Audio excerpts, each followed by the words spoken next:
કૃષ્ણાય નમઃ. શ્રાવણ માસમાં હિંડોળાના દિવસો આવવાના છે, નિકટ આવી રહ્યા છે. અને આ પાવન શ્રાવણ માસમાં જેમ અલગ અલગ રીતે પ્રભુ વિશેષ હિંડોળા ઝૂલે છે, ક્યાંક યમુના પુલીના હિંડોળા થાય છે, ક્યાંક નિકુંજ વનમાં હિંડોળા થાય છે.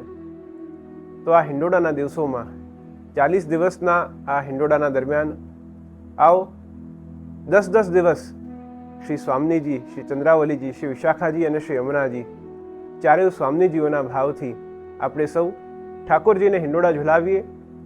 હિંડોળા શું પ્રદર્શિત કરે છે? તો જેમ હિંડોળા એટલે કે એક ઝૂલો આગળ તરફ જાય, એક ઝોટો આગળ જાય તો પાછો પાછળ આવે છે.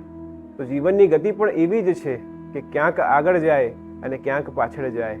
તો આ જીવન જ્યાં ઊંચ નીચ છે, જ્યાં આગળ પાછળ છે, અને એવા જીવનમાં આપણે પ્રભુ ભક્તિ આ કલિકાલમાં ટેકાવી ઘણી દુર્લભ છે.